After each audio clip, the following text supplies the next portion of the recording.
నమస్తే, welcome to prime nine paper analysis. ఈ రోజు మనం ఈనాడు, ఆంధ్రజ్యోతి, సాక్షి అలాగే వెలుగు పేపర్లకు సంబంధించి పేపర్ హెడ్లైన్స్ ఏమి ఇచ్చారు ఏంటి అనేది చూద్దాం. దీనిలో భాగంగా ఫస్ట్ ఈనాడు పేపర్ కనుక చూసుకుంటే, ఈనాడు పేపర్లో వచ్చిన ఫస్ట్ వార్త ఏమిటి అంటే, పార్లమెంట్ బడ్జెట్ సమావేశాల్లోనే రాజధాని అమరావతి బిల్లు అన్నట్టుగా ఒక హెడ్లైన్ అయితే ఇచ్చారు.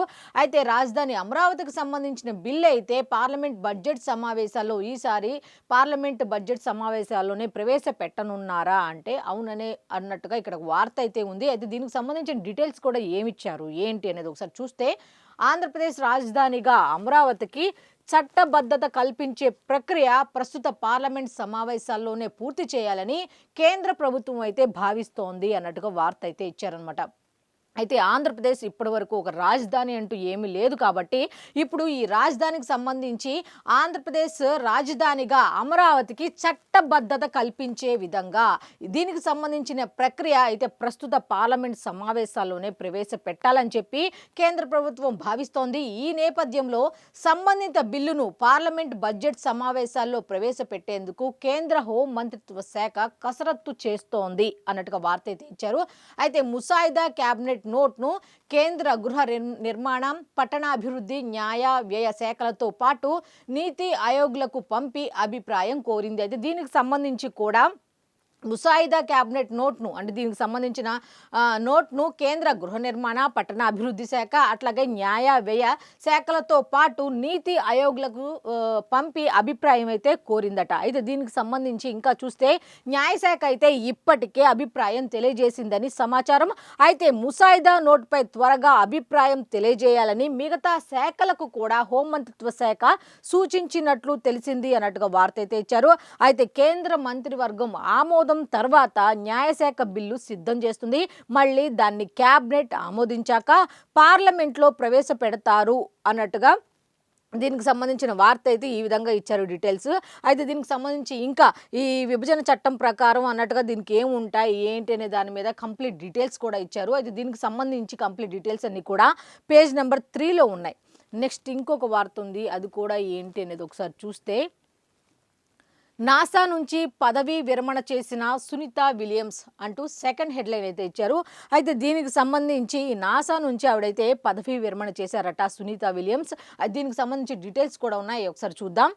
భారతీయ సంతతికి చెందిన అమెరికన్ వ్యోమగామి సునీత విలియమ్స్ పదవీ విరమణ చేసినట్లు అంతరిక్ష సంస్థ నాసా అయితే ప్రకటించింది అన్నట్టుగా ఇచ్చారు. అయితే గత డిసెంబర్ 27న ఆమె పదవీ విరమణ చేసినట్లు సంస్థ అధికారికంగా వెల్లడించింది. అయితే గత నెల 27వ తారీఖునే ఆవిడ పదవీ విరమణ చేశారట. అయితే నాసా అయితే అధికారికంగా ఒక ప్రకటన అయితే విడుదల చేసినట్టు తెలుస్తుంది. అయితే 27 సంవత్సరాలకు పైగా నాసా కోసం పనిచేసిన సునీత 3 సార్లు అంతరిక్ష యాత్ర చేశారు. అయితే ఈ 27 సంవత్సరాలుగా ఆమె తన సేవలను అందిస్తూ 3 సార్లు అయితే అంతరిక్ష యాత్ర చేశారు అన్నట్టుగా ఆవిడ గురించి చెప్పడం జరిగింది. ప్రస్తుతం భారత పర్యటనలో ఉన్న ఆమె తన సుదీర్ఘ వృత్తి జీవితంలో 608 రోజుల పాటు అంతర్జాతీయ అంతరిక్ష కేంద్రంలో బస చేసి అత్యధిక కాలం అంతరిక్ష యానం చేసిన వ్యోమగాముల జాబితాలో చేరారు. అంటే అత్యధికంగా ఎవరైతే అంతరిక్షంలో ఎక్కువగా రోజులు గడిపిన వాళ్ళు ఉంటారో వాళ్ళందరి సరసన ఇవిడు చేరారట. ఎలా అంటే 608 రోజుల పాటు అంతరిక్షంలో ఉండి నెక్స్ట్ దాదాపు 3 దశాబ్దాలు పని చేసి పదవి విరమణ చేసిన సునీతకు నాసా కొత్త పరిపాలనాధికారి జారెడ్ ఇసాక్మన్ శుభాకాంక్షలు తెలిపారు అన్నట్టుగా ఆమెకు విష్ చేయడం కూడా జరిగిందనమాట. అయితే దీనికి సంబంధించి ఇంకా కంప్లీట్ డీటెయిల్స్ అన్నీ కూడా ఇచ్చారు, పేజ్ నెంబర్ 3లో ఉన్నాయి.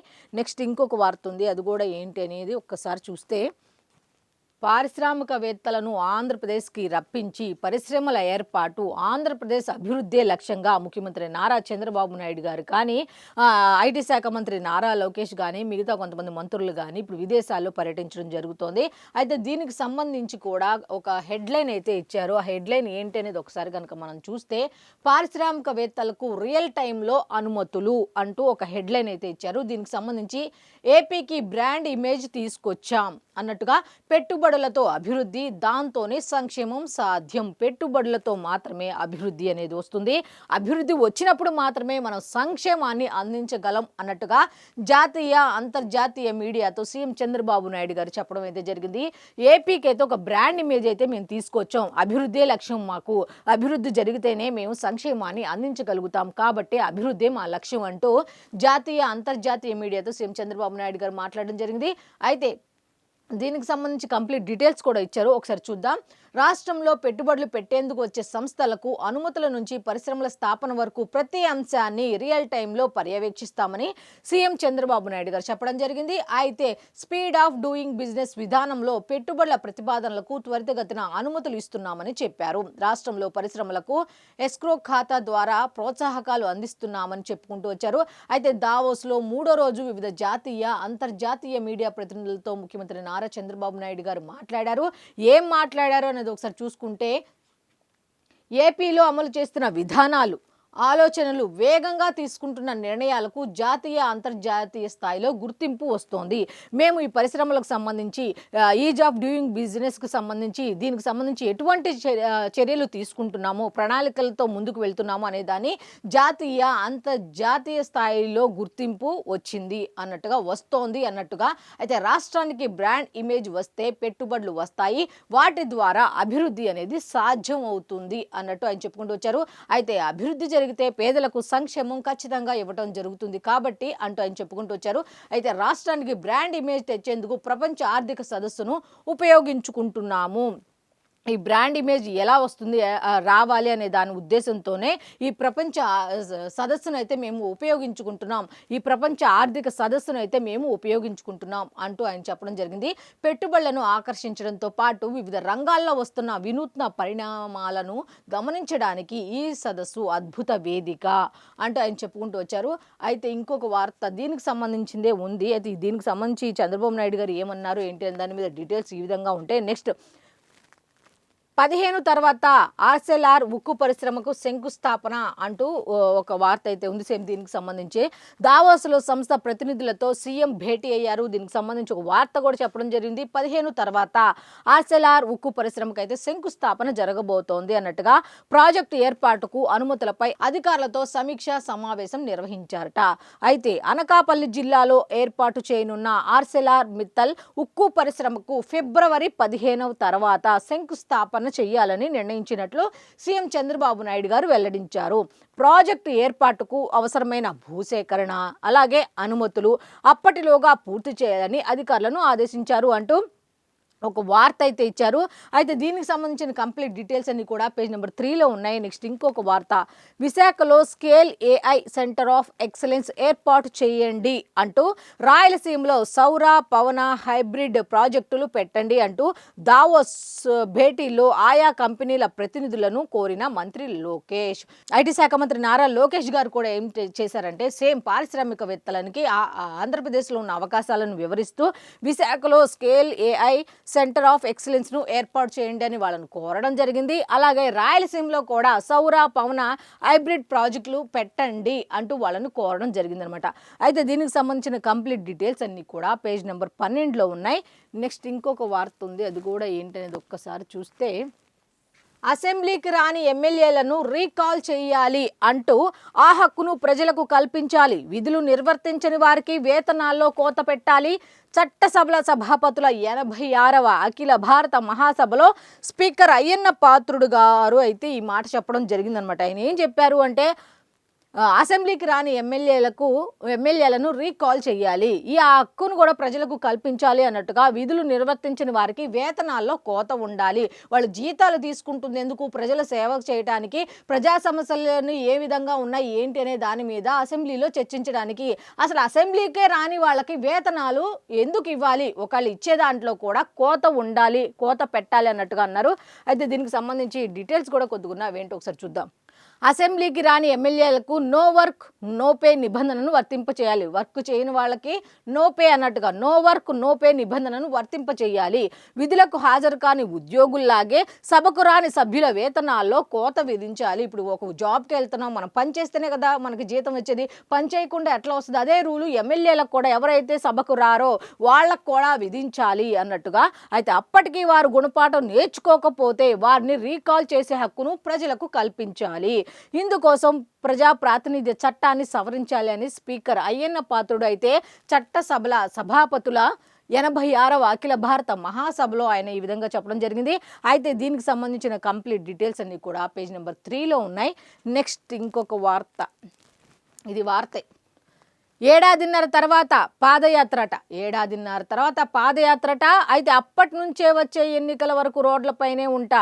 ఈయన ఎప్పుడైతే పాదయాత్ర స్టార్ట్ చేస్తారో అప్పటి నుంచి కూడా ఎన్నికలు మళ్ళీ వచ్చే వరకు రోడ్లపైనే ఉంటా అన్నారు. మీకు గుర్తుందో లేదో కానీ సేమ్ ఇదే జనవరిలో, ఇదే గత డిసెంబర్లో, లాస్ట్ ఇయర్ కూడా సేమ్ ఇదే నేను సంక్రాంతికి వస్తున్నా అన్నారు. తర్వాత రైతుల సమస్యలకు సంబంధించి జనంలోకి వెళ్తున్నాను సేమ్ ఒక షెడ్యూల్ అయితే ప్రకటించారు. లాస్ట్ ఇయర్ కూడా ఇలాగే సేమ్ నేను ఇక నుంచి జనంలోనే ఉంటా, జగన్ 2.0 అంటూ లాస్ట్ ఇయర్ ఎగ్జాక్ట్గా మీరు ఒకసారి చూడండి, ఒకసారి వెతికితే మీకు ఖచ్చితంగా దొరుకుతుంది ఆర్టికల్ సంబంధించి.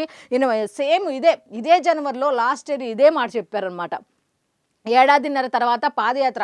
ఒకవేళ వాళ్ళు మర్చిపోయారేమో కానీ మనమైతే మర్చిపోలేదు. ఎందుకంటే మన దగ్గర ఉన్నాయి, ఆయన చెప్పిందే ఉన్నారు. నేను మళ్ళీ పాదయాత్ర చేస్తా, జనంలోకి వెళ్తా, 2.0 అనేది స్టార్ట్ చేస్తానని గతంలో చెప్పారు. సేమ్ అదే లాస్ట్ ఇయర్ ఏం చెప్పారో మళ్ళీ అదే. నెక్స్ట్ అప్పటి నుంచే వచ్చే ఎన్నికల వరకు రోడ్లపైనే ఉంటారట. పాపం ప్యాలెస్కి వెళ్ళను, నేను మీతో పాటే ఉంటానని చెప్పడం జరిగింది. ఏలూరు నియోజకవర్గ వైఎస్ఆర్ కాంగ్రెస్ పార్టీ కార్యకర్తలతో భేటీలో జగన్ ఈ విధంగా చెప్పారు అన్నట్టుగా ఇచ్చారు. అయితే డీటెయిల్స్ కూడా ఒకసారి మనం చూసుకుంటే, ఏడాదిన్నర కాలం తర్వాత పాదయాత్ర ప్రారంభించనున్నట్లు మాజీ ముఖ్యమంత్రి వైఎస్ఆర్ కాంగ్రెస్ పార్టీ అధ్యక్షులు జగన్ ప్రకటించారు. ఏడాదిన్నర తర్వాత, ఈ ఏడాదిన్నర మాత్రం డోంట్ డిస్టర్బ్ బోర్డు పెట్టారో ఏమో తెలియదు కానీ అప్పటికి ఏడాదిన్నర కాలం తర్వాత అంట. అయితే ఫిబ్రవరిలోనూ ఆ పై నెలలోనూ ప్రభుత్వం బడ్జెట్ ప్రవేశపెట్టనుంది. ఇక ప్రభుత్వానికి మిగిలింది 3 ఏళ్లే. చాలా ఈజీగా చెప్పేశారు. ఫిబ్రవరిలోనూ ఆ పై నెలలోనూ ప్రభుత్వం బడ్జెట్ ప్రవేశపెడుతుంది.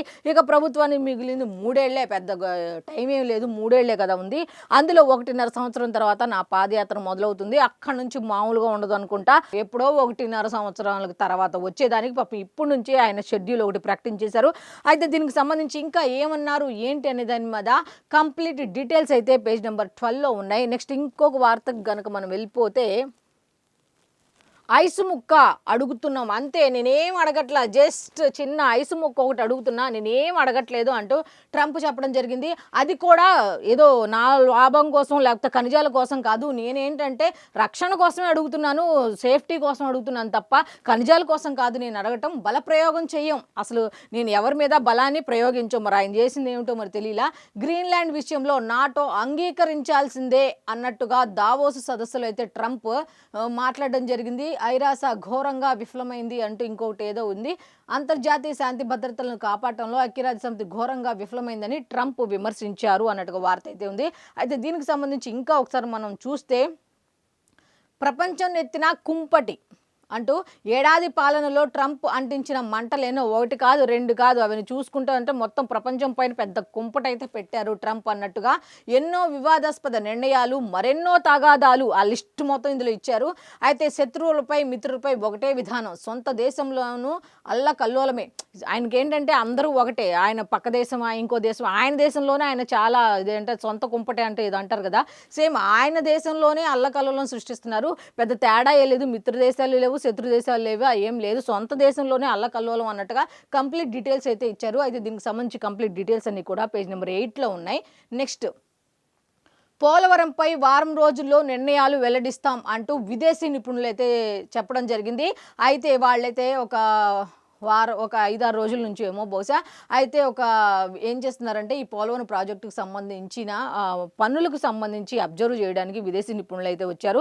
పలు రకాల సూచనలు కూడా చేయడం జరిగింది. వీళ్ళైతే కేంద్ర ప్రభుత్వానికి అసలు అక్కడ ఏం జరుగుతుంది అనే దాని మీద ఒక నివేదిక అయితే సమర్పిస్తారు. అయితే ఏం తీసుకోవాలి, ఎటువంటి చర్యలు తీసుకోవాలనే దాని మీద కూడా వాళ్ళు చెప్తారు. అయితే దీనికి సంబంధించి టోటల్గా వాళ్ళు అబ్జర్వ్ చేసిన దాని మీద పోలవరంపై వారం రోజుల్లో నిర్ణయాలు అయితే వెల్లడిస్తాం అన్నట్టుగా చెప్పడం జరిగింది.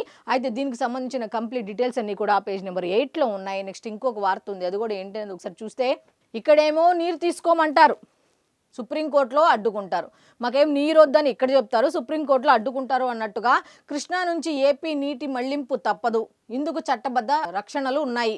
బ్రిజేష్ కుమార్ ట్రిబ్యునల్ ఎదుట ఏపీ వాదనలు అయితే వినిపించింది. వాటర్కు సంబంధించి గోదావరిలో మిగులు జలాలు ఉన్నాయని, ఇతర బేసిన్లకు ఏపీ మళ్లించుకోవచ్చని ట్రిబ్యునల్లో తెలంగాణ ప్రభుత్వం వాదిస్తోంది. అయితే మరోవైపు పోలవరం నల్లమల సాగర్ ప్రాజెక్టుకు అడ్డుపడుతోంది. ఇటు ఏకీభవించడం, అటు అడ్డుపట్టడం ఏంటి అన్నట్టుగా డిపిఆర్ను తయారు చేయకుండా నిలువరించాలంటూ సుప్రీంకోర్టులో కేసు వేసింది.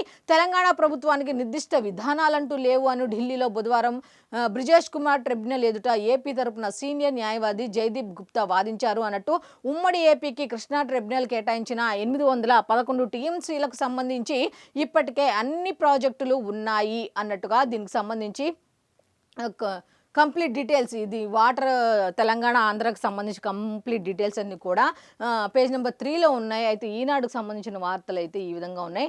నెక్స్ట్ సాక్షికి వెళ్ళిపోదాం. సాక్షిలో ఏమి ఇచ్చారు అనేది ఒకసారి కనుక మనం చూస్తే, సాక్షిలో అదిరే ఆరంభం అంటూ ఒక వార్త, క్రికెట్కి సంబంధించి T20కి సంబంధించి తొలి T20 మ్యాచ్లో న్యూజిలాండ్పై భారత్ ఘన విజయం అయితే సాధించింది అన్నట్టుగా, అయితే మామూలు విజయం కాదు, ఘన విజయం అన్నట్టుగా ఇచ్చారు. దీనికి సంబంధించిన కంప్లీట్ డీటెయిల్స్ అన్ని కూడా పేజ్ నెంబర్ 14లో ఉన్నాయి. నెక్స్ట్ రూపాయి భారీ క్రాష్, 68 పైసలు పతనం, చారిత్రక కనిష్టం 91.65కు పడిన విలువ అంటూ స్టాక్ మార్కెట్లో నిన్న పతనం అయినాయి కదా, దానికి సంబంధించిన కంప్లీట్ డీటెయిల్స్ అన్నీ కూడా పేజ్ నెంబర్ 15లో ఉన్నాయి. అయితే దీనికి సంబంధించి మెయిన్ వార్తలు ఉన్నాయి, అవి కూడా ఏంటో ఒకసారి చూస్తే, 1 నుంచి రిజిస్ట్రేషన్ ఛార్జీల పెంపు భారీగా బాదుడు అంటూ ఒక హెడ్లైన్ అయితే ఇచ్చారు. దీనికి సంబంధించి మనం ఒకసారి చూసుకుంటే, మార్కెట్ విలువల సవరణకు రిజిస్ట్రేషన్ల శాఖకు అనుమతి అంటూ ఒక వార్త అయితే ఇచ్చారు. మెమో జారీ చేసిన చంద్రబాబు సర్కారు అన్నట్టుగా ఇప్పటికే గత ఏడాది 50% పెంచింది, మళ్ళీ వరుసగా రెండో ఏడాది పెంచుతుండటంపై ఆందోళన అంటూ ఈసారి అర్బన్ డెవలప్మెంట్ అథారిటీల పరిధి ముసుగు. ఈసారి ఏం పేరు పెట్టారు దీనికి అంటే, అర్బన్ డెవలప్మెంట్ అథారిటీ అనే దాంట్లో ఒక ముసుగులాగా దీని పేరైతే పెట్టారు అన్నట్టుగా, పేరుకే అర్బన్ ప్రాంతాలు 90% ఏరియాను కవర్ చేస్తూ పెంపు అన్నట్టుగా వార్త ఇచ్చారు. కంప్లీట్ డీటెయిల్స్ కూడా పేజ్ నెంబర్ 2లో ఉన్నాయి. నెక్స్ట్ మళ్ళీ పాదయాత్ర అంటూ ఒక హెడ్లైన్ అయితే ఇచ్చారు. వచ్చే ఏడాది ప్రజల మధ్య ఉంటాను, వైఎస్ఆర్సీపీ అధ్యక్షులు వైఎస్ జగన్ అయితే స్పష్టంగా చెప్పారు. సేమ్ లాస్ట్ ఇయర్ ఎలా చెప్పారో ఈ ఇయర్ కూడా అలాగే చెప్పారు. కాకపోతే లాస్ట్ ఇయర్ ఏం చెప్పారంటే ఇక నుంచి ఉంటానని చెప్పారు, కాకపోతే ఈ ఇయర్ ఏం చెప్తున్నారంటే నెక్స్ట్ ఇయర్ ఉంటానని చెప్పారనమాట. తేడా అయితే అదే. మొత్తానికి అయితే పాదయాత్ర అనేది కామనం. చూస్తుండగానే 2 ఏళ్లు గడిచిపోతున్నాయి. ఈ 2 ఏళ్లుగా రాష్ట్రంలో రాక్షస పాలన సాగుతోంది. కూటమి ప్రభుత్వంపై ప్రజల్లో తీవ్ర వ్యతిరేకత వ్యక్తమైందట. ప్రతి ఇంట్లో ఇదే చర్చ. ఏ వర్గానికి కష్టం వచ్చినా జెండా పట్టుకొని వారి తరపున పోరాడుతున్నాం. ఏ వర్గం మరి ఎక్కడ పోరాడారో ఏమో తెలియదు, కానీ నేనైతే పోరాడుతున్నాం అనే చెప్పారు. జగన్ ఉంటే ఎంతో మేలు జరిగేదని ప్రజలు ఆలోచిస్తున్నారు. అయ్యో. అయితే దీనికి సంబంధించిన కంప్లీట్ డీటెయిల్స్ పేజ్ నెంబర్ 2లో ఉన్నాయి. నెక్స్ట్ ఇంకోటి ఏంటంటే, ప్రతి వారం ఒక నియోజకవర్గం కార్యకర్తలతో భేటీ పెడతారట. ప్రతి వారం కూడా ఏడాదిన్నర పాటు ఇలా గట్టిగా యుద్ధం చేద్దాం. 2029లో కూడా మళ్ళీ మనమే వద్దాం, రావాలి అన్నట్టుగా. అయితే ఈ దుర్మార్గ ప్రభుత్వ ఆగడాలను ఎండగడదాం, ఇదే పోరాట స్ఫూర్తిని ఇక ముందు కూడా కొనసాగిద్దామని పార్టీ శ్రేణులకైతే దిశానిర్దేశం చేశారు అన్నట్టుగా పాయింట్స్ అయితే ఇచ్చారు. అయితే దీనికి సంబంధించిన కంప్లీట్ డీటెయిల్స్ అన్నీ కూడా లోపల పేజీలో ఉన్నాయి. అయితే ఇంకా వార్త ఉంది, ఆ వార్త కూడా ఏంటని ఒకసారి చూస్తే, ఆ ముగ్గురికి రక్షణ పొడిగింపు అంటూ అన్యాయంగా ఇరికించిన మద్యం అక్రమ కేసులో సుప్రీంకోర్టు కీలక ఆదేశాలు జారీ చేసిందట. కె ధనంజయ రెడ్డి తదితరులకు అరెస్ట్ నుంచి రక్షణ పొడిగింపు అంటూ వార్త అయితే ఇచ్చారు. కంప్లీట్ డీటెయిల్స్ పేజ్ నెంబర్ 10లో ఉన్నాయి. నెక్స్ట్ వైఎస్ఆర్సీపీ కేడర్ ఎవరు భయపడొద్దు, అస్సలు మీరు ఎవరు భయపడొద్దు అన్నట్టుగా వార్త అయితే ఉంది. అయితే నేడు వైఎస్ జగన్ మీడియా సమావేశం అయితే పెడుతున్నారట. అయితే నిన్న అయితే ఏలూరు జిల్లాకు సంబంధించిన కార్యకర్తలతో మాట్లాడారు కదా. ఇప్పుడైతే ఓవరాల్గా మరి దేని మీద పెట్టబోతున్నారో తెలియదు, కానీ వైఎస్ఆర్సీపీ అధ్యక్షులు మాజీ సీఎం వైఎస్ జగన్ గురువారం మీడియా సమావేశం నిర్వహించున్నారు. తాడేపల్లిలోని వైఎస్ఆర్సీపీ కేంద్ర కార్యాలయంలో ఉదయం 11 ఆయన ఏం మీద మాట్లాడుతున్నారని తెలియదు. సమకాలీన అంశాలపై రీసెంట్గా జరుగుతున్నాయి కదా, దానికి సంబంధించి మాట్లాడబోతున్నారట. అయితే ఈ రోజు అయితే ఉదయం 11 గంటలకు పార్టీ కేంద్ర కార్యాలయం తాడేపల్లిలో ఉంది కదా, దానికి అక్కడి నుంచి మీడియా సమావేశం అయితే నిర్వహించనున్నారట. అయితే దీనికి సంబంధించి ఇంకా డీటెయిల్స్ ఏమి ఇవ్వలేదు. అయితే ఈ రోజైతే మీడియా సమావేశం అయితే ఉన్నట్టుగా తెలుస్తోంది. అయితే రాజ్యసభకు నితిన్ నబీన్ అంటూ ఒక వార్త అయితే ఉంది. బీజేపీ నూతన అధ్యక్షులుగా బాధ్యతలు స్వీకరించిన నితిన్ నబీన్ రాజ్యసభ సభ్యత్వం తీసుకోబోతున్నారని సమాచారం. ప్రస్తుతం బీహార్ ఎమ్మెల్యేగా ఉన్న నబీన్ను ఏప్రిల్లోనే రాజ్యసభకు పంపిస్తారని చర్చ జరుగుతోంది అంటూ ఒక వార్త అయితే ఉంది. అయితే దీనికి సంబంధించిన కంప్లీట్ డీటెయిల్స్ పేజ్ నెంబర్ 6లో ఉన్నాయి. నెక్స్ట్ ఇంకొక వార్త ఉంది. ఆ వార్త కూడా ఏంటి అని ఒక్కసారి మనం చూసుకుంటే, ఎస్సీ ఎస్టీ పారిశ్రామికవేత్తలు అరెస్టు అన్నట్టుగా పారిశ్రామిక ప్రోత్సాహకాల కోసం ఏపీఐఐసి ఆఫీసు ఎదుట ధర్నా అయితే జరిగిందట. ఆందోళన చేస్తుండగా మంగళగిరి, తాడేపల్లి పోలీస్ స్టేషన్లకు తరలించారు అన్నట్టుగా రాయితీల కోసం గుంటూరు జిల్లా మంగళగిరిలోని ఏపీఐఐసి కార్యాలయం వద్ద ధర్నా నిర్వహిస్తున్న ఎస్సీ ఎస్టీ పారిశ్రామికవేత్తలను బుధవారం పోలీసులు ఈ పదాలు ఎందుకు వారు ధర్నా చేస్తున్న వారిని అరెస్ట్ చేశారు అంటే సరిపోద్దు కదా. ఈ ఎస్సీ ఎస్టీ బీసీ అని ఎందుకు వాడతారో అర్థం అవ్వదు. సంక్రాంతికి రాయితీలు విడుదల చేస్తామని చెప్పిన చంద్రబాబు ప్రభుత్వం మాట తప్పడంతో వారు మంగళవారం నుంచి ఆందోళన కొనసాగిస్తున్న విషయం తెలిసిందే. ఇది మామూలుగా ఇవ్వచ్చు కదా ఇట్లా. అలా కాకుండా ఎస్సీ ఎస్టీలు లేకపోతే బీసీలు లేకపోతే ఇంకో వాళ్ళు ఎందుకు ఈ వర్డ్స్ వాడతారు అనేది అర్థం అవ్వదు. సరే, అయితే దీనికి సంబంధించిన సాక్షి పేపర్కు సంబంధించిన హెడ్లైన్స్ అయితే ఈ విధంగా ఇవే ఉన్నాయి. ఇంకేమీ లేవు, యాడ్లు తప్ప ఏమి లేవు ఇక్కడ. నెక్స్ట్ ఆంధ్రజ్యోతికి వెళ్ళిపోదాం. ఆంధ్రజ్యోతిలో ఏమి ఇచ్చారు అంటూ, హలో శామ్ అంటూ ఒక వార్త ఏమిటి అంటే, అలెక్సా తరహాలో విభిన్న ఫీచర్లతో ఏఐ ఆధారిత వాయిస్ చాట్ బాట్ అన్నట్టుగా ఒక వార్త అయితే ఉంది. ఏయూ మహిళా ఇంజనీరింగ్ విద్యార్థినుల ఆవిష్కరణ, తక్కువ ఖర్చుతో రూపకల్పన, వినియోగించడం అత్యంత సులువు అన్నట్టుగా ఒక వార్త అయితే ఇచ్చారు అనమాట. కంప్లీట్ డీటెయిల్స్ అన్ని కూడా పేజ్ నెంబర్ 13లో ఉన్నాయి. నెక్స్ట్ ఇంకొక వార్త ఉంది. అది కూడా ఏంటి అంటే, ట్రంప్కు యూరోప్ అనేది బానిస కాదు అంటూ హెడ్లైన్ అయితే ఒకటి ఇచ్చారు. అదేమిటి అంటే, గ్రీన్లాండ్ అంశంలో మాదంతా ఒకటే మాట అన్నట్టుగా France, Germany, Denmark, Britain, Belgium అయితే ప్రకటించాయి. ట్రంప్కు యూరోప్ బానిస కాదు, గ్రీన్లాండ్ అంశంలో మాదంతా ఒకటే మాట అన్నట్టుగా ప్రపంచ ఆర్థిక వేదిక సదస్సులో ట్రంప్ పై ఫైర్ అయ్యారు అన్నట్టుగా. బలవంతుడిదే రాజ్యం అనే పరిస్థితి తీసుకొస్తున్నారు, అంతర్జాతీయ నిబంధనలు ధ్వంసం చేస్తున్నారు అన్నట్టుగా. అడ్డు అదుపు లేని సుంకాలను ఒప్పుకునే ప్రసక్తే లేదు అన్నట్టుగా. మన వద్ద కూడా బలమైన ఆయుధం ఉంది. ఇతర దేశాలు యూరోప్ మార్కెట్లలోకి ప్రవేశించడాన్ని కఠినతరం చేద్దాం. ట్రేడ్ బజూకాను వాడుదాం. మేక్రాన్ ఆర్థిక బలిమిని ఆయుధంగా వాడుకుంటున్నారు. పద్ధతి లేకుండా వాణిజ్య నిబంధనలు రూపొందిస్తున్నారు. ఇది ఎంతో కాలం కొనసాగదు అంటూ కెనడా ప్రధాని కార్ని కూడా చెప్పడం జరిగింది. మా మీద పన్నులు వేయండి, 24 దేశాల సంపన్నుల లేఖ అన్నట్టుకు ఒక వార్త అయితే ఇచ్చారు. అయితే కంప్లీట్ డీటెయిల్స్ కూడా లోపల పేజీలో ఉన్నాయి. నెక్స్ట్ ఇంకొకటి ఏంటంటే, గ్రీన్లాండ్ స్వాధీనానికి నేను బల ప్రయోగం చేయను అని ట్రంప్ చెప్పడం జరిగింది. ఆ భూభాగాన్ని ఒక అమెరికా మాత్రమే కాపాడగలదు, ఇక ఏ దేశం మాత్రం కాపాడలేదట. దీనికి సంబంధించిన చర్చలు వెంటనే ప్రారంభం కావాలి. నాటో ఓకే అంటే సరే, లేదంటే గుర్తు పెట్టుకుంటాం అన్నట్టుగా. యూరోప్ సరైన దిశలో ప్రయాణించట్లేదు అంటూ దావోస్లో ట్రంప్ కూడా మాట్లాడడం జరిగింది. అయితే దీనికి సంబంధించిన ఇంకా కంప్లీట్ డీటెయిల్స్ అన్ని కూడా లోపల పేజీల్లో ఉన్నాయి. నెక్స్ట్ ఇంకొక వార్త, ఏడాదిన్నర తర్వాత బయటికి వస్తా, అప్పటి వరకు లోపలే ఉంటా అన్నట్టుగా ఒక వార్త అయితే ఉంది. అప్పుడే పాదయాత్ర చేస్తా, జగన్ 2 ఏళ్ళు అయ్యాయి, ఇక మిగిలింది 3 ఏళ్లే. ఇప్పుడు ప్రజలు నన్ను కోరుకుంటున్నారు. ఏలూరు నేతల భేటీలో వైసీపీ అధ్యక్షులు మరి కోరుకున్న వాళ్ళు ఎవరో మాజీ మంత్రులా మరి ఏమిటో తెలియదు. ప్రజలైతే ఆయన కోరుకుంటున్నారని ఎవరు చెప్పారు ఏంటో తెలియదు. కానీ అయితే ఆయన చెప్పడం జరిగింది. కంప్లీట్ డీటెయిల్స్ అన్ని కూడా పేజ్ నెంబర్ 11లో ఉన్నాయి. నెక్స్ట్ ఇంకొక వార్త ఉంది. అది కూడా ఏంటి చూసుకుంటే, లోటు 15,651 కోట్లు. గృహ వినియోగదారులపై ఆ భారం మోపం. డిస్కంలు వాణిజ్య వినియోగదారుల నుంచి లోటు భర్తీ చేస్తామంటూ 2026-27 కోసం డిస్కంల ప్రతిపాదన. ఇప్పటికే ఏపీ ఈఆర్సీకి నివేదన ఇచ్చారు అన్నట్టుగా. దీనిపై ఈరోజు రేపు విజయవాడలో ప్రజాభిప్రాయ సేకరణ అయితే జరుగుతుంది అన్నట్టుగా వార్త ఇచ్చారు. అయితే కంప్లీట్ డీటెయిల్స్ అన్ని కూడా లోపల పేజీల్లో ఉన్నాయి. నెక్స్ట్, ఎమ్మెల్యేలకు నో వర్క్ నో పే అన్నట్టుగా అప్పటికి వెనుకుంటే రీకాల్ చేసే హక్కును ప్రజలకు కల్పించాలి, అవసరమైతే చట్టాన్ని సవరించాలి. అఖిల భారత స్పీకర్ల సమావేశంలో శాసనసభాపతి అయ్యన్న పాత్రుడు ఈ విధంగా వ్యాఖ్యానించారు అన్నట్టుగా వార్త అయితే ఇచ్చారు. అయితే దీనికి సంబంధించి కంప్లీట్ డీటెయిల్స్ అన్ని కూడా పేజ్ నెంబర్ 13లో ఉన్నాయి. నెక్స్ట్ ఇంకొక వార్త కనుక మనం చూస్తే, ఎస్సీ ఎస్టీ పారిశ్రామికవేత్తలకు 60 కోట్లు, రెండో విడత రాయితీ నిధులు విడుదల, 3,617 మందికి లబ్ధి అంటూ మంత్రి కొండపల్లి శ్రీనివాస్ చెప్పడం జరిగింది. అయితే డయాఫ్రమ్ వాల్ను చాలా వేగంగా కట్టారు అంటూ, పోలవరం పనుల్లో నాణ్యత అయితే బాగుంది అన్నట్టుగా, డిఎస్ఎం అవసరం లేదు అంటూ విదేశీ నిపుణులు చెప్పడం జరిగింది. ప్రాజెక్టు ప్రాంతంలో అయితే విదేశీ నిపుణుల పర్యటన అయితే ముగిసిందట. అయితే నేడు బొమ్మూరులో పీపీఏ ఆఫీసులో భేటీ, రేపు ఢిల్లీలో పీపీఏ సీఈఓతో సమావేశం అయితే నిర్వహించనున్నారు అన్నట్టుగా వార్త అయితే ఇచ్చారు.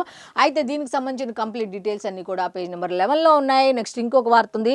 పన్నుల ఆదాయం పెంచాలి అంటూ వ్యాపారులతో స్నేహంగా ఉండాలి, రిటర్న్ ఫైలింగ్ను 100% చేర్చాలి, ఆటో అప్రూవల్ దుర్వినియోగం కాకుండా చూడాలి అంటూ వాణిజ్య పన్నుల అధికారులకు మంత్రి పయ్యావుల కేశవ్ అయితే దిశానిర్దేశం చేశారు అన్నట్టుగా ఒక వార్త అయితే ఉంది. అయితే పన్నుల ఆదాయం పెంచాలి అన్నట్టుగా ఆయన సూచించడం అయితే జరిగింది. అయితే దీనికి సంబంధించిన కంప్లీట్ డీటెయిల్స్ అన్ని కూడా పేజ్ నెంబర్ 11లో ఉన్నాయి. నెక్స్ట్ ఇంకొక వార్త ఉంది. అది కూడా ఏంటంటే రెగ్యులర్ బెయిల్ కోసం ట్రయల్ కోర్టుకే వెళ్ళండి అంటూ మద్యం స్కామ్ నిందితులకు సుప్రీం షాక్ ఇచ్చింది. హైకోర్టు తీర్పులో జోక్యం చేసుకోలేమని స్పష్టీకరణ. అయితే ధనుంజయ రెడ్డి, కృష్ణమోహన్ రెడ్డి, గోవిందప్పల పిటిషన్ అయితే కొట్టివేసిందట. అరెస్టు నుంచి రక్షణ పొడిగింపు, ట్రయల్ కోర్టులో బెయిల్ రాకుండా హైకోర్టును ఆశ్రయించవచ్చన్న బెంచ్ ఇందుకోసం వారికి 2 వారాలు వెసులుబాటు అయితే కల్పించింది అంటూ దీనికి సంబంధించిన కంప్లీట్ డీటెయిల్స్ అన్ని కూడా పేజ్ నెంబర్ 11లో ఉన్నాయి. నెక్స్ట్ ఉదయనిధిది విద్వేష ప్రసంగమే అంటూ ఒక వార్త అయితే ఇచ్చారు. సనాతనంపై ఆయన వ్యాఖ్యలు హిందువులకు వ్యతిరేకం, ఒక జాతినే నిర్మించాలనేలా వ్యాఖ్యలు, కానీ తమిళనాడులో ఆయనపై కేసు పెట్టరు. పైగా ఆ వ్యాఖ్యల్ని ఖండించిన వ్యక్తిపై కేసా? హిందూ మతంపై డిఎంకే వరుస దాడులు, 100 ఏళ్లుగా సాగుతున్న చర్యలేమీ ఉండవు. మదురై డివిజన్ బెంచ్ తీవ్ర వ్యాఖ్యలు, ఉదయనిధి రాజీనామా చేయాలి బీజేపీ. నోటికొచ్చినట్టు మాట్లాడడం ఇతనికి బాగా అలవాటైపోయింది. సనాతన ధర్మం అంటేనే అసలు ఇప్పుడు కాదు, ఫస్ట్ సనాతన ధర్మం గురించి మాట్లాడినప్పుడే కరెక్ట్గా ట్రీట్మెంట్ ఇచ్చి ఉంటే ఇగో ఇప్పటిదాకా ఇటువంటి మాటలు మాట్లాడారు. ప్రతి సభకి, ప్రతి సమావేశానికి, ప్రతి మీటింగ్కి వెళ్ళిన ప్రతిసారి సనాతన ధర్మంపై మాట్లాడటం ఇతనికి ఒక పరిపాటిగా మారిపోయింది అనేటట్టుగా ఇచ్చారు. అయితే ఇతను ఈ విధంగా మాట్లాడటం అనేది కరెక్ట్ కాదు అన్నట్టుగా, అతను ఎలా మాట్లాడినా కానీ ఖండించే వాళ్ళు ఎవరూ లేరు అన్నట్టుగా ఒక వార్త అయితే ఇచ్చారు. అయితే బీజేపీ ఏమంటుందంటే ఉదయనిధి రాజీనామా చేయాలి అన్నట్టుగా డిమాండ్ చేస్తోంది. అయితే దీనికి సంబంధించిన కంప్లీట్ డీటెయిల్స్ అన్ని కూడా పేజ్ నెంబర్ 12లో ఉన్నాయి. నెక్స్ట్ ఇంకొక వార్త ఏమిటి అంటే వసంతరాయలు కుటుంబ సభ్యులతో మాట్లాడుతున్న డిప్యూటీ సీఎం పవన్ కళ్యాణ్. అండగా ఉండి ఆదుకుంటాం అంటూ హెడ్లైన్ అయితే ఇచ్చారు. ఇక సబ్ హెడ్లైన్స్ ఒకసారి మనం చూస్తే పార్టీ క్రియాశీల సభ్యుడి కుటుంబానికి పవన్ భరోసా. కృష్ణా జిల్లా పెదచందాలకు వచ్చిన deputy CM Pawan Kalyan road ప్రమాదంలో ప్రాణాలు కోల్పోయిన వసంతరాయలు కుటుంబ సభ్యులకు పరామర్శ. యథా రాజా తదా ప్రజ అనేది ఇక్కడ కరెక్ట్గా సరిపోతుందేమో అని చెప్పొచ్చు. ఆయన ఏ విధంగా ముందుకు వెళ్తారు ప్రజాసేవకి కానీ, ఎవరికైనా సహాయం చేయటానికి కానీ, ఎవరికైనా ఉపయోగపడటానికి కానీ ఏ విధంగా వెళ్తారో ఆయన ఉన్న చుట్టూ ఉన్న కార్యకర్తలు కూడా ఆ విధంగా ఉంటారు అని చెప్పడానికి ఇది ఖచ్చితమైన నిదర్శనం అని మనం చెప్పొచ్చు. యథా రాజా తదా ప్రజ. సో ఆంధ్రజ్యోతికి సంబంధించి హెడ్లైన్స్ ఇలా ఉన్నాయి. నెక్స్ట్ వెలుగుకు సంబంధించిన హెడ్లైన్ ఏమున్నాయి ఏంటి అనేది కనుక ఫస్ట్ మనం చూసుకుంటే ఫస్ట్ వచ్చేసరికి 24 గంటల సిటీగా హైదరాబాద్ దేశంలో తొలి నగరంగా అభివృద్ధి చేస్తామంటూ సీఎం రేవంత్ రెడ్డి చెప్పడం జరిగింది. నైట్ టైం ఎకానమీ పై దృష్టి పెడతాం, దావోస్ వేదికపై సీఎం ప్రకటన అంటూ ఒక వార్త అయితే ఉంది. అయితే దీనికి సంబంధించిన కంప్లీట్ డీటెయిల్స్ అన్ని కూడా లోపల పేజీలో ఉన్నాయి. నెక్స్ట్ అమెరికాపై మిత్ర దేశాల గుస్సా అంటూ అసలు దావోస్ వేదికగా ట్రంప్ తీరుపై మండిపడిన యూరప్ నేతలు అంటూ ఒక వార్త అయితే ఉంది. కంప్లీట్ డీటెయిల్స్ లోపల ఉన్నాయి.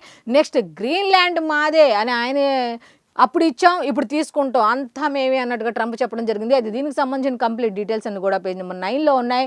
నెక్స్ట్ ఇంకొకటి ఏంటంటే లైఫ్ సైన్సెస్ హబ్గా తెలంగాణ అంటూ 2030 నాటికి గ్లోబల్ టాప్లో 5లో నిలపాలని సర్కారు లక్ష్యంగా పెట్టుకుంది అంటూ ఒక వార్త ఉంది.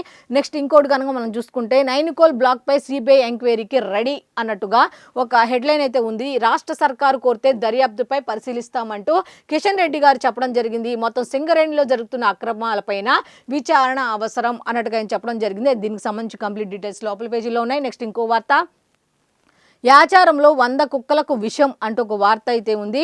ఇంజక్షన్లు వేసి చంపి ఊరవతల పాతి పెట్టారు అన్నట్టుగా. అయితే సర్పంచ్ పంచాయతీ సెక్రటరీపై స్టే యానిమల్స్ ఫౌండేషన్ ఫిర్యాదు చేసిందట.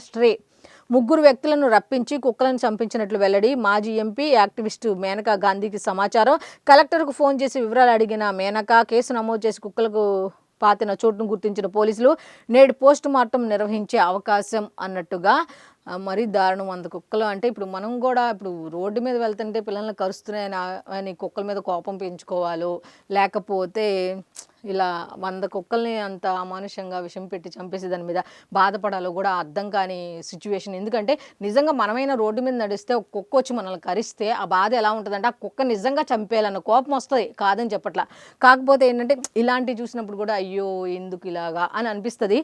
ఇక్కడ ఏం చెప్పలేని పరిస్థితి అనమాట. నెక్స్ట్ ఇంకొక వార్త కనుక చూసుకుంటే దారికి రాకుంటే క్రిమినల్ చర్యలే, కాళేశ్వరం బ్యారేజీల రిపేర్లపై ప్రభుత్వం సీరియస్ అంటూ ఒక వార్త ఇచ్చారు. అయితే నెక్స్ట్ ఇంకొక వార్త కనుక చూసుకుంటే అలుపెరగని పులి అంటూ ఇంకోటి ఏంటంటే తిప్పేశ్వర్ టు యాదాద్రి 375 కిలోమీటర్లకు పైగా ప్రయాణం బోధ్ మీదుగా మొదలెట్టి 2 నెలలుగా నడక సాగించిందట. పాపం ఎందుకో రాష్ట్రంలోని 19 జిల్లాల్లో పులుల సంచారం అయితే బాగా జరుగుతోంది అన్నట్టుగా ఆవాసం తోడు కోసం వెతుకుతూ ముందుకు హైదరాబాద్ నగరానికి 60 కిలోమీటర్ల దూరంలో బెబ్బులి అన్నట్టుగా ఇచ్చారనమాట. అయితే ఇది ఎంత దూరం ప్రయాణించింది ఏంటి అనే దాని మీద కంప్లీట్ డీటెయిల్స్ లోపల పేజీలు ఇచ్చారు. ఇక సికింద్రాబాద్ జిల్లా కోసం కేటీఆర్ డ్రామాలు అంటూ అన్నపై విరుచుకుపడిన చెల్లి అన్నట్టుగా బీఆర్ఎస్ హయాంలో వద్దన్నాడు, ఇప్పుడు కావాలంటున్నాడు అంటూ కవిత ఆవిడ చెప్పడం జరిగింది. అయితే సికింద్రాబాద్ను జిల్లా చేయాల్సింది ఏదైనా ఒక జిల్లాకు పీవీ పేరు పెట్టాలి. ఎన్నికలు రావడంతో గుంపు మేస్త్రి గుంటనక్క ఫోన్ ట్యాపింగ్ డ్రామా, ఈ కేసులో నాలాంటి బాధితులకు న్యాయం జరుగుతుందన్న నమ్మకం లేదంటే ఈవిడ ఫోన్ కూడా ట్రాప్ చేస్తారని పాపం ఈవిడ బాధ. జాగృతి ఇంకా పూర్తి స్థాయి రాజకీయ పార్టీగా మారలేదు కాబట్టి మున్సిపల్ ఎన్నికల్లో ఇండిపెండెంట్లకు మద్దతు ఇస్తాం, కానీ మేమైతే పాల్గొనట్లేదు, ఎన్నికలకు వెళ్ళట్లేదు అని ఆవిడ చెప్పడం జరిగింది. కంప్లీట్ డీటెయిల్స్ లోపల ఉన్నాయి. నెక్స్ట్ ఇంకొక 2 వార్తలు కూడా ఉన్నాయి. ఇది ఏంటి అని ఒకసారి చూస్తే క్రికెట్కి సంబంధించి సునీతా విలియమ్స్ రిటైర్మెంట్ అంటూ భారత సంతతి అమెరికన్ వ్యోమగామి సునీతా విలియమ్స్ రిటైర్ అయ్యారు అంటూ ఒక వార్త. నెక్స్ట్ ఇండియా గ్రాండ్ విక్టరీ అంటూ ఓపెనర్ అభిషేక్ శర్మ 35 బాల్స్లో 5 ఫోర్లు 8 సిక్సర్లతో 84 విధ్వంసకర బ్యాటింగ్తో 5 టీ20ల సిరీస్లో బుధవారం జరిగిన తొలి మ్యాచ్లో 48 రన్స్ తేడాతో ఇండియా కివీస్ను చిత్తు చేసింది అంటూ ఫస్ట్ బ్యాటింగ్ దిగిన ఇండియా 20 ఓవర్లలో 238 7 వికెట్లు స్కోర్ చేసింది. అయితే చేజింగ్లో కివీస్ 20 ఓవర్లలో 190/7 రన్స్ చేసి ఓడి అన్నట్టుగా ఒకటి అయితే ఇచ్చారు. అయితే దీనికి సంబంధించిన కంప్లీట్ డీటెయిల్స్ లోపల పేజీలో ఉన్నాయి. సో ఇప్పుడు వరకు మనం ఈనాడు, ఆంధ్రజ్యోతి, సాక్షి అలాగే వెలుగు పేపర్లకు సంబంధించి పేపర్ హెడ్లైన్స్ ఏమి ఇచ్చారు ఏంటి అనేది చూసాం కదా. సో ఇది ఈనాటి పేపర్ అనాలిసిస్. మళ్ళీ రేపటి అనాలిసిస్లో కలుద్దాం. అంతవరకు సెలవు, నమస్కారం.